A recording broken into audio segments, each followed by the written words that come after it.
Hello everyone, my name is Rochelle Innocent and I'm the founder and CEO of Project Purpose. Welcome to our channel.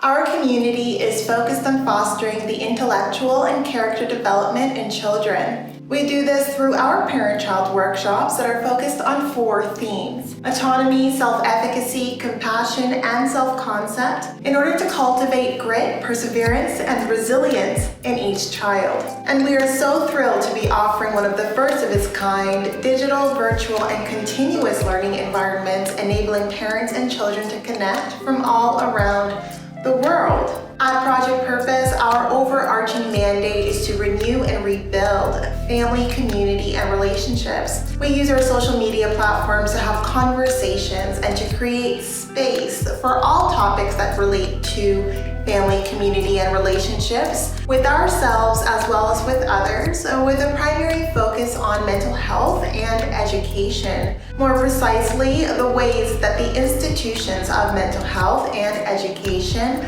play a role and have played a role in our societies at large. These discussions and debates provide us with an opportunity to think critically about what needs to change within these structures for us to live up to our bold slogan: support, protect, and empower each child through youth-focused development, better known as leadership in juvenescence. We recognize that in valuing our children's leadership potential, this also translates as recreating and co-creating environments, both socially and politically, that will enable our children to thrive. For those of you who are particularly keen on the topic, we also write thought pieces every other Sunday, and we actually have a thought piece ready to drop this upcoming Sunday, so definitely be sure to meander over to our website and check out our online content. Now, if it is the case that you are looking for a listening alternative, well, we're available on 12 different podcast platforms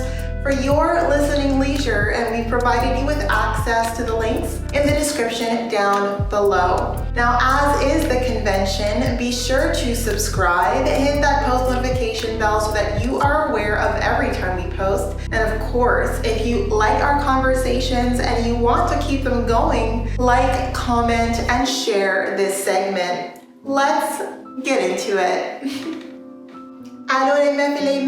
Hello, ladies and gentlemen, and welcome back to another segment here on Project Purpose. For those of you who are new, we cover topics that relate to mental health, mental wellness, and education on a week-by-week basis. And today our topic of discussion is focused around education. And on the topic of education, we're going to be highlighting education that starts at home. And our focus today is on how we manage the expectations of those around us. And I'm here to give us a baseline because a lot of us really do not have a barometer of what is appropriate and what isn't by way of meeting, exceeding, or even acknowledging the expectations that other people have of us and how best to respond with ourselves in mind. So this had come up and I wanted to broach the topic, give you my perspective on how to think critically about the expectations that people place on you, recognizing that just because the expectation is stated doesn't mean you need to honor it. I think it's very important that we recognize that expectations are things that can evolve. They're things that are a byproduct of collaboration, of communication, and of consideration. Those 3 things are incredibly important to ensure that when you're managing expectations or when you're striving to meet expectations, you're not doing it at your detriment. So without further preamble, I'm going to jump into the 3 key things that we need to keep in mind when we're considering the expectations that people place on us, and if whether or not meeting those expectations or even putting our energy towards thinking about what it would take for us to meet those expectations are in line with us honoring ourselves and keeping ourselves in consideration as well. So the first one is I think it's super commonsensical, but common sense oftentimes is not that common, especially if you're under stress. If you are dealing with the people-pleasing complex, you might aim to do the impossible to try to meet the expectations of those around you. But I'm here to give you the opportunity to set a baseline before those conversations happen so that you can set yourself up for success and meeting the expectations that you agree to. So the first thing to take into mind when you think about the barometer of enabling yourself to be successful and meeting the expectations that other people place on you is about being realistic. You need to be realistic realistic about what it is that you can and cannot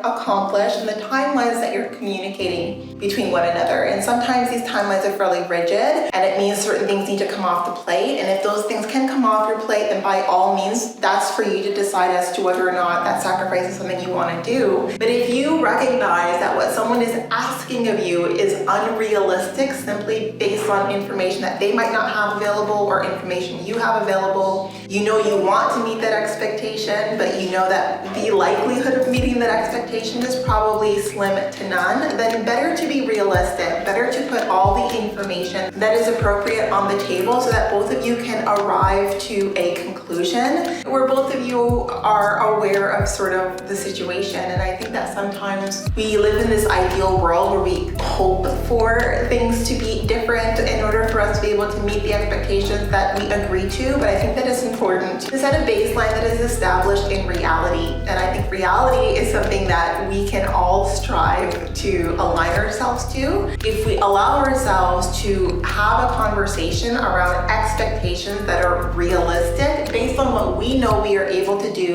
in the time being established between you and the other person or the other people that you're communicating with. So I think that's very important. Now, the second R that I want to talk, and we're going to be going through 3 R's today because I feel like being a little bit colloquial, like tongue-in-cheek with the way that I cover this video. But the other R that I wanted to talk about by way of establishing a barometer to successfully meet the expectations of the people around you is also about being rational. And I think that is so important that when it is the case that we're trying to meet or exceed the expectations of people around us, that they're based in a rationale that both of you can buy into, that both of you recognize there's a logic to it, it makes sense for the both of you, no one is really putting themselves in harm's way in order to meet those expectations. That's not something that is expected of you.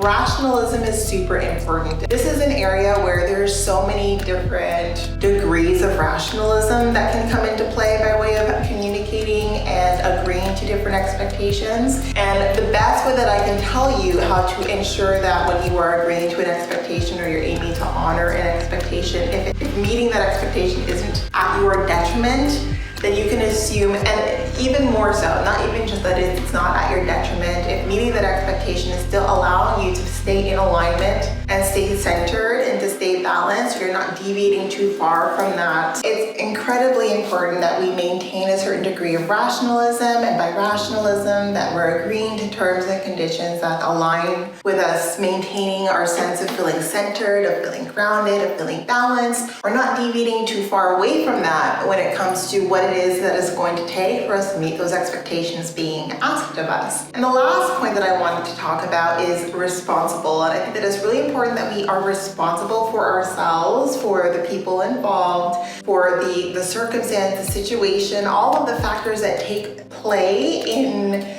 the agreement being made and the expectations being established, that we're feeling like we're making a responsible choice in the choices that we all decide to go with. So I think that, again, super quick video, but super important when it comes to asking people to meet our expectations or becoming or feeling comfortable with the expectations that we allow ourselves to sort of bend to and to try to strive towards meeting. It's important that we are realistic, that we are rational, and that we are responsible in the decision making that we're cycling through as we decide, hey, is this something that I want to meet, or is this something that I need to make adjustments to before agreeing to it, or do we need to make some radical changes here? In any case, that is it for today, but definitely not all. Now, before letting you go, I would be remiss if I didn't let you know that we will be going live at least twice a month, every month for the foreseeable future on our Facebook page. So definitely be sure to tune in. And now for those of you who see yourself participating in our community on an ongoing basis, then I do suggest that you take a look at one of our package plans. Yes, so we do offer package plans over and above the live events that we do offer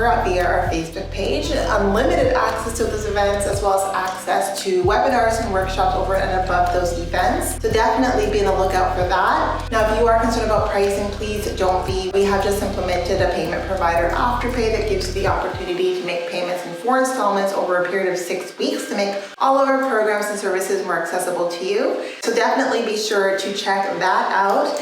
And thank you so much for tuning in. If you're still here, definitely be sure to subscribe. We are on the road to 1K, so looking forward to attaining that goal. And we look forward to chatting with all of you very soon. We'll talk to you later.